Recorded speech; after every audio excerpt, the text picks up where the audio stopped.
Hi hello வணக்கம் and welcome to just my channel. நான் உங்கள் ஹர்ஷாஸ்ரீ. மனதை மாற்றிவிட்டாய் கதையோட அடுத்த பகுதிகளை பற்றி தான் பார்க்க போகிறோம். என்ற அவளது வார்த்தைகளின் எழுத்து வடிவமும் அருகிலிருந்த ஸ்மைலி ஒட்டப்பட்டிருந்த அழகான ஜாலியான அதுவும் கூட்டமாக இருக்கும் கார்ட்டூன் படங்களும் கூறியது அவளின் அப்போதைய மனநிலையும் ஆசையையும் பற்றி. எவ்வளோ நம்பிக்கையோடு இருந்திருக்கா இந்தியா, ஆனால் நான் தான் காது கொடுத்து கூட கேட்கல என்று ஆதி நினைக்க இப்போது அவனுக்கு ஆதங்கமாக இருந்தது. அடுத்த பக்கத்தை திருப்பி படித்தான். ஏந்தையா நீங்கள் இவ்வளோ அவசரப்படுறீங்க, அதுவும் கல்யாண விஷயத்தில்? நான் இதை உங்ககிட்ட சுத்தமாக எதிர்பார்க்கவே இல்லை.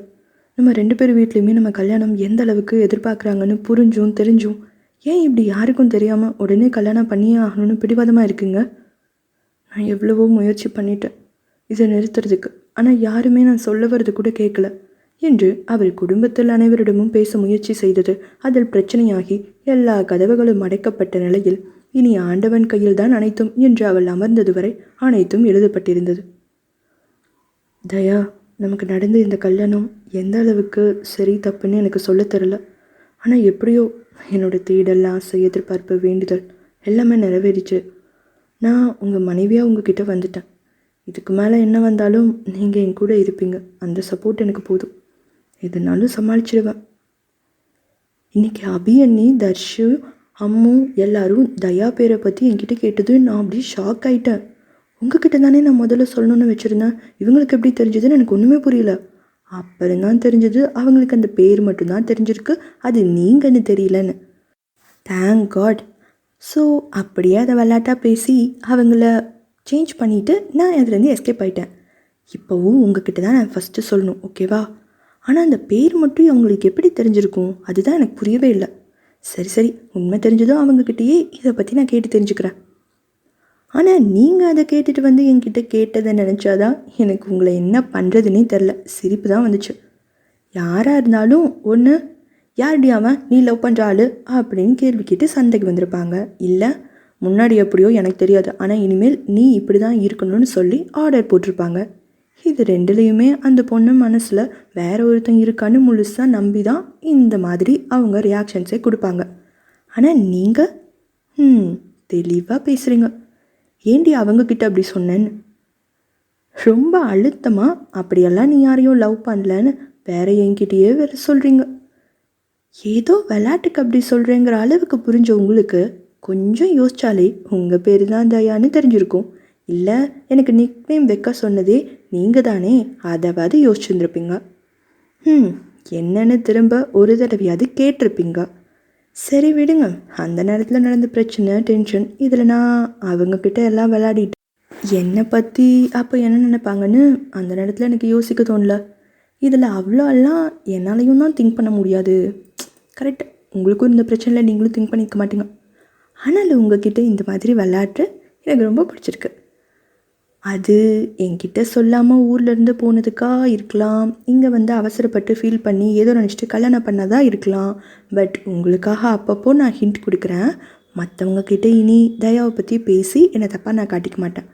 பட் பார்க்குறேன் நீங்களா அது நீங்கள் தானே கண்டுபிடிக்கிறீங்களா என்னென்னு.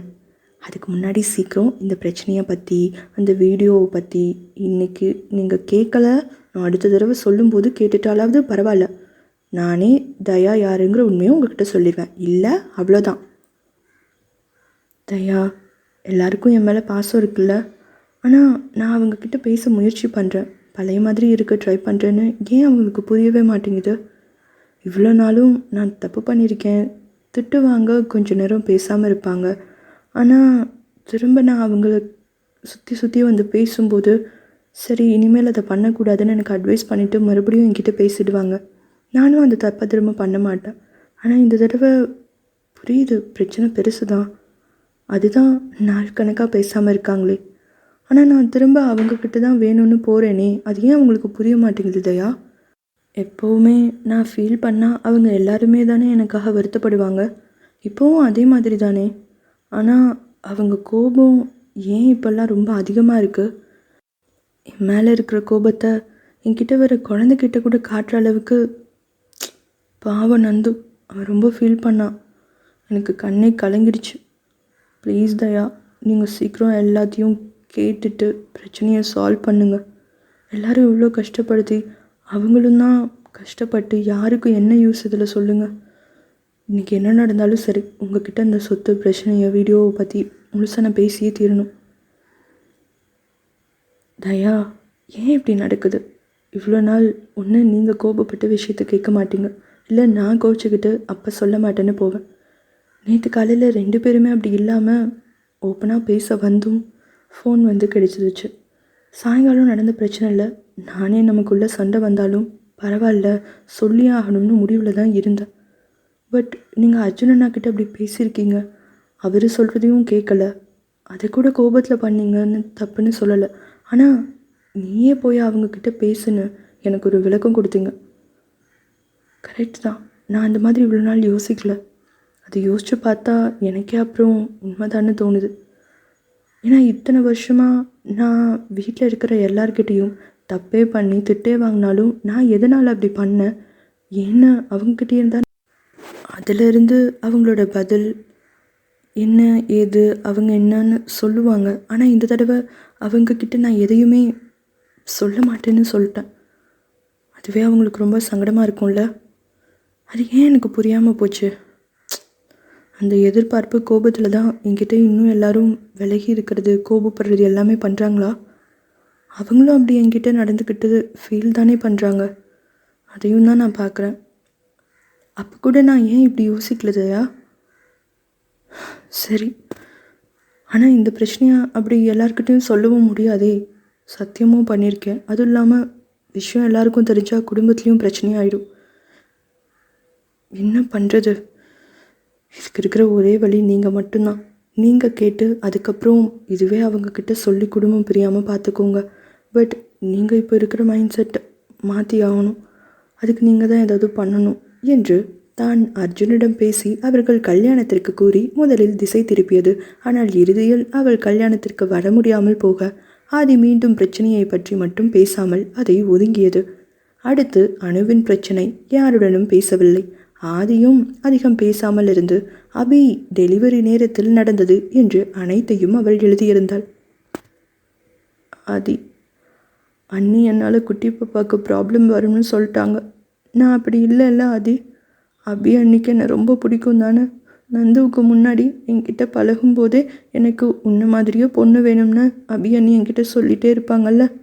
நானும் விடுங்க என்ன மாதிரி நானே அவளை வளர்த்தி தரேன்னு சொல்லுவேன்ல. நந்து என்கிட்ட அவங்க பிறந்ததும் கொடுக்கும்போதும் சரி, 2வது குழந்தை பொண்ணுன்னு அந்தளவுக்கு நான் சொல்லும்போதும் சரி, அவங்க சொன்னது உன்ன மாதிரியே இருக்கணும்னு தானே. அவ்வளோ பாசமாக என்கிட்ட இருந்தவங்கள நான் எந்த அளவுக்கு வெறுக்க வச்சுருக்கேன் பாருங்கள். என்னை திட்டிட்டு தனியாக போய் அண்ணி அழுகிறத நான் நிறைய தடவை பார்த்துருக்கேன் ஆதி. அதனால் என் மேலே பாசம் இல்லைன்னு சொல்லவும் முடியாது.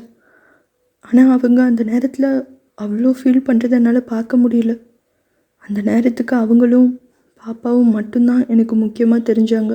அதனால தான் நான் கூட இல்லாட்டியும் தேவையான எல்லாத்தையும் ஏற்பாடு பண்ணிவிட்டு அவங்கள அமுச்சு வச்சுட்டேன். என்ன தான் சமாதானம் சொன்னாலும் என்னை இவ்வளோ வெறுக்க அவங்களால முடியுமான்னு யோசிச்சா என்னாலேயே அதை ஏற்றுக்க முடியல ஆதி. அதில் உங்களுக்கும் தான் எவ்வளோ கஷ்டம் இல்லை. யாருக்கும் பதில் சொல்ல முடியாமல் உங்களை அந்த மாதிரி நிற்க வச்சுட்டேனேன்னு நினைக்கும் போதெல்லாம் என்னால் அங்கே இருக்க முடியல. அதுதான் நான் வந்துட்டேன். அது எனக்கு என்ன பண்ணுறதுனே புரியல. நான் தப்பு பண்ணிட்டேன். விளையாட்டுத்தனமாகவே இந்த பிரச்சனையும் முடிச்சிடலாம்னு நினச்சி எல்லாரோட கோபத்தையும் அதிகப்படுத்திட்டேன் போல். ஆனால் எங்கே தப்பு பண்ணேன்னு எனக்கு புரியல ஆதி. என்னை நீங்கள் நம்புறீங்க புரிஞ்சுப்பீங்கன்னு யோசிச்சுட்டு உங்களை சீண்டி விளையாட எனக்கு தோணுச்சு.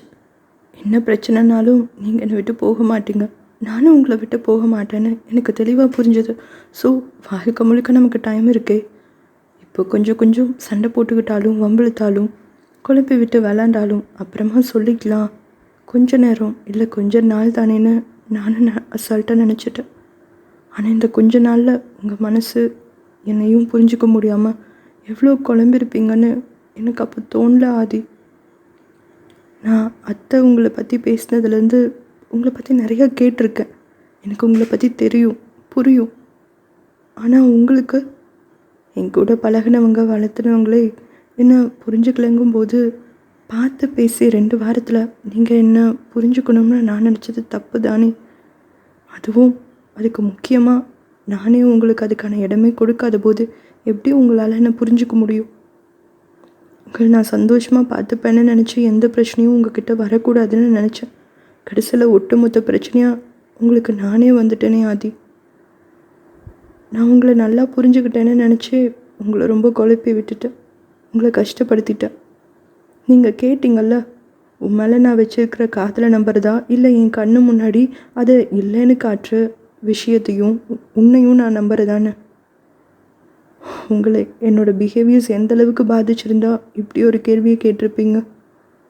அப்போவும் சொன்னீங்க, உன்னை இப்போவும் திட்டி என்னை விட்டு போக சொல்லவும் என்னால் முடியல, முழு மனசோட ஏற்றுக்கவும் முடியலன்னு. எனக்கு அதை கேட்டு உயிரே போயிடுச்சு. உங்களை இந்த அளவுக்கு யோசிக்கிற வரைக்கும் நான் உங்களை அவ்வளோ புரிஞ்சுக்கலன்னு தானே அர்த்தம். நான் ஏன் அது உங்களை புரிஞ்சிக்காமல் போனேன்? உங்களுக்காக தான் நான் எல்லாமே பண்ணேன். ஆனால் உண்மையாக உங்களுக்கு என்ன அதில் தேவைன்னு நான் ஏன் கொஞ்சம் கூட யோசிக்காமல் போயிட்டேன்? வீட்டில் இருக்கிறவங்கள குழப்பி உங்களை குழப்பி விளையாட்டுத்தனமாக வாழ்க்கையை நானே கெடுத்துக்கிட்டேன்ல. எனக்கு என் மேலே கோபமாக வருது ஆதி. ஆனால் நான் என்ன பண்ணுறது? நீங்கள் என் கூட இருக்கும்போது நான் நானாக இருக்கேன்.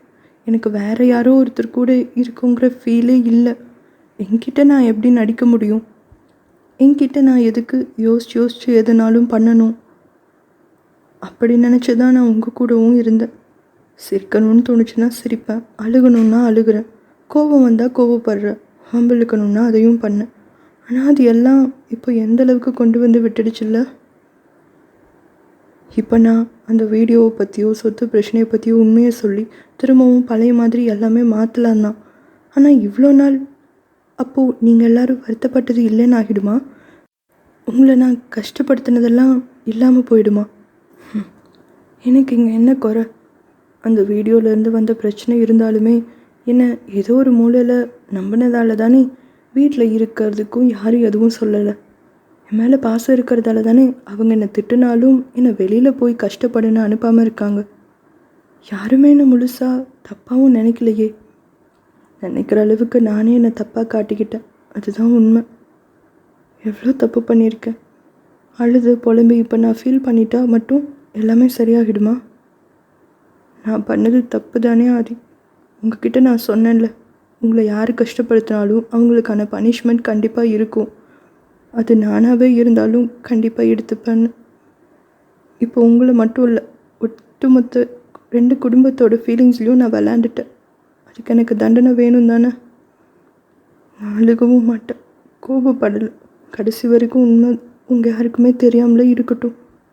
கொஞ்சம் கொஞ்சமாக நடந்த எல்லாமே சேர்த்து ஏதோ ஒரு கோபத்தில் எல்லோரும் என்கிட்ட இருந்து விலகி என்னை கஷ்டப்படுத்திட்டாங்க.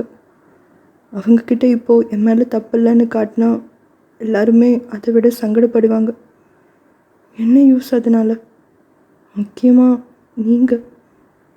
நான் ஃபீல் பண்ணாலே தாங்காமல் பதறுவீங்க. இந்த விஷயத்தில் உங்கள் மேலே தப்பே இல்லை ஆதி. இருந்தாலும் சொல்கிறது கேட்டிருக்கலாமே, அந்தளவுக்கு அவகிட்ட பேசாமல் விலகி இருந்து ஃபீல் பண்ணாமல் இருந்திருக்கலாமேன்னு நினச்சி நீங்கள் வருத்தப்படுவீங்க. பாதிக்கு மேலே தப்பு என் மேலே தான். ஆனால் நீங்கள் குற்ற உணர்ச்சியில் இருக்கிறத ஃபீல் பண்ணுறது என்னால் தாங்கிக்க முடியாது. இதெல்லாம் அந்த உண்மை தெரிஞ்சால் மட்டும்தானே நடக்கும்.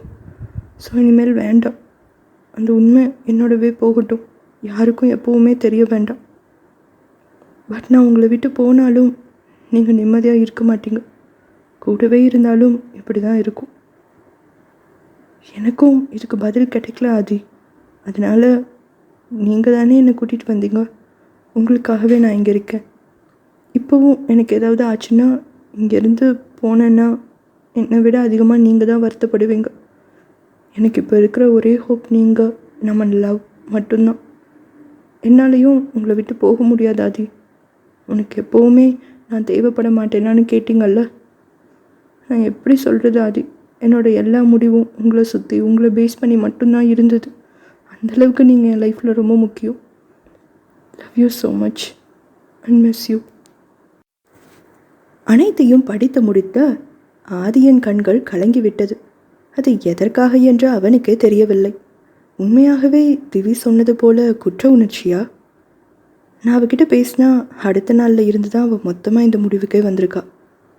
அடுத்து வெறும் 3 நாள் அந்த 3 நாள் தான் நினச்சாலும் அதுக்குள்ளே அவள் எவ்வளோ தனியாக விலகி ஃபீல் பண்ணி, இதில் நான் கூட அவளை கவனிக்காமல் இருந்துட்டேனே என்ற வருத்தமா, நான் அவகிட்ட எதிர்பார்த்த காதலை விட அவள் எனக்கு அதிகமாக கொடுக்குறா, அந்தளவுக்கு லவ் பண்ணியிருக்காளே என்று நினைத்த சந்தோஷமா, சும்மா பேச்சுக்கு என்று இல்லாமல் எனக்கு இவளால் தான் கஷ்டம் பிரச்சனை என்று தெரிந்ததும் அந்த தண்டனையும் அவளுக்கே கொடுத்து கொண்டு அதற்கான முடிவையும் எடுத்துக்கொண்டாளே என்று அனைத்தையும் எண்ணிக்கொண்ட ஆதி அவளிடம் இப்போது கேட்டான்.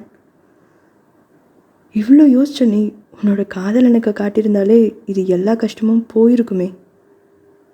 நடந்த எல்லாத்தையுமே கெட்ட கனவா, இல்லை அந்த வாழ்க்கையே வேற, அது முடிஞ்சு போன அத்தியாயம்னு விட்டுட்டு உன் காதலுக்காக உன்கிட்ட சந்தோஷமாக வந்திருப்பனே. ஏண்டி உனக்கு அது புரியல என்று உறங்கிக் கொண்டிருந்த தியாவை பார்த்து கேட்டான்.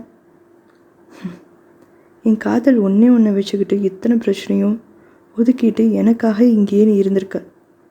இப்போ உனக்கு என் மேலே இருக்கிற காதல் அதுவும் எந்த அளவுக்குன்னு தெரிஞ்சதுக்கப்புறம் திரும்ப எல்லாமே பழைய மாதிரி நான் மாற்றிட மாட்டேனா? உன் லவ் எனக்கு போதும் தியா. மறுபடியும் பழைய மாதிரி உன்னை நம்ம ஃபேமிலியில் எல்லாமே உனக்கு மொத்தமாக நீ ஆசைப்பட்ட மாதிரி திருப்பி தரேன் என்று கூறியவன் அவளை இறுக்கிக் கொண்டு, உன்னை நான் திரும்ப கொண்டு வந்துடுவேன் தியா என்று உறுதியளித்தான்.